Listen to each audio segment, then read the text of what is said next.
Hey everybody, it's Tony George from DocSports.com coming to you here from Kansas City. And as you can see,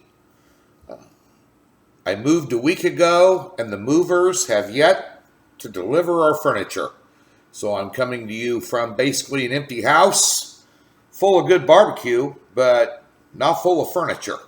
So nonetheless, moving companies are like a very slick, bad used car salesman. Oh, brutal ordeal, but nonetheless, kicking butt and taking names and ready to get it going here in Major League Baseball, the free play. We'll have a comment about the Stanley Cup Finals in a second and tell you what's on deck here on a big Tuesday in Major League Baseball, the 6-unit top pick over at the website. Free $60, link in the description below, or over at the website, there's a tab on the upper left-hand corner of the page there. Just click on that, and we'll park $60 in any new account for you, and you can get going here today. Fatten the wallet. Dodgers at White Sox. Man, the White Sox are just a disaster, huh? Wow. I like the Dodgers here on the run line, and we like doing run lines where they're a short favorite, and then we can get them at a plus number, and our algorithm kicks them out to where we can get these short favorites into a plus number on a run line, and where we think they're going to win by multiple runs. Well, that's not the case with the Dodgers because they're a big favorite today. But on the run line, they're minus 140, and I think it's well worth the stretch here today. I wrote down some notes here. Let me get them for you. A little unorganized. I really don't have an office here. But nonetheless, Bobby Miller taking the hill for the Dodgers. Not their best option. They don't need their best option. Chicago White Sox are one of the worst, if not the worst, hitting team in Major League Baseball. I think they're batting .220 as a team. And you're talking about a Dodgers team that's got 40 more home runs than they do. I mean, and one of the better hitting teams out there. And I think Miller can hold his own. He's 1-4 his last 5. He's looking for a much-needed win. He's probably going to get it here. Even though he doesn't go real deep into games. He went 6 innings his last game, but he's averaging less than 4. But I think he can get his 6 innings in today against the White Sox. And, of course, they're sending Chris Flexen to the hill. 73 innings pitched, 73 hits given, 57 strikeouts versus 29 walks. The last team in the league you want to be putting runners in scoring position is the LA Dodgers. It's interesting.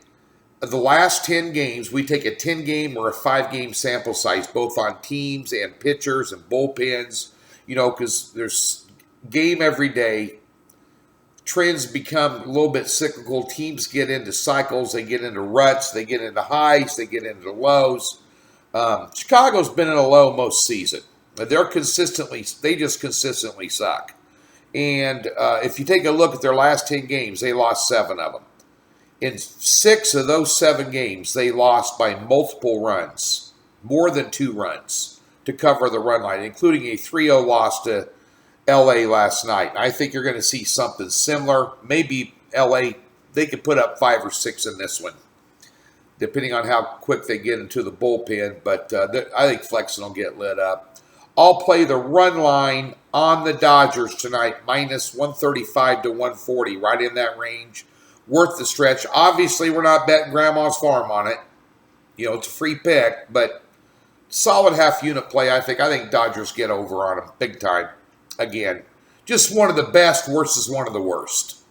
And that usually constitutes a 2-run win or more by the good team, unless they just don't show up. And the Dodgers are pretty consistent on showing up, even against bad teams.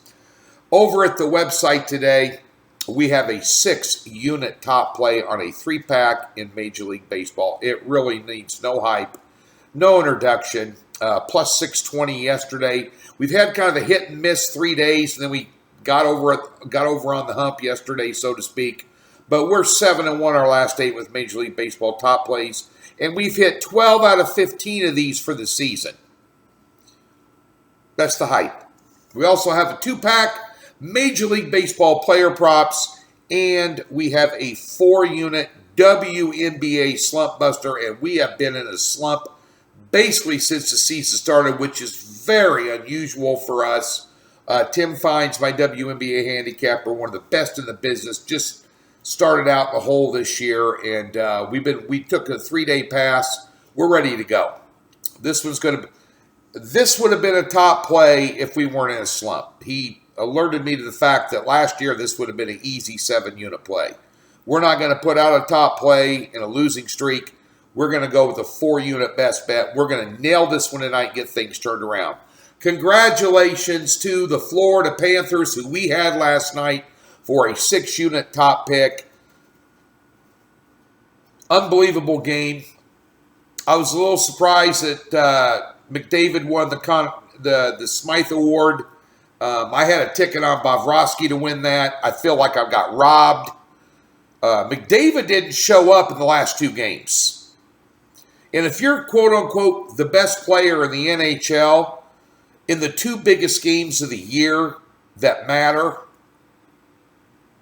I mean, do you really? I know it's overall for the entire postseason.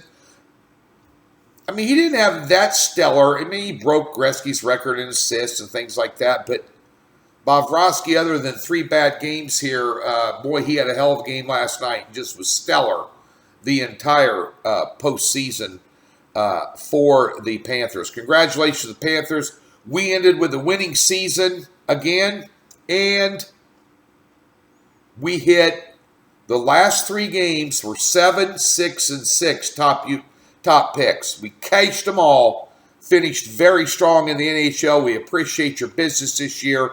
Get over to Doc's, come find us today. Get a top play winner in baseball. That free $60, put it towards a 30-day package.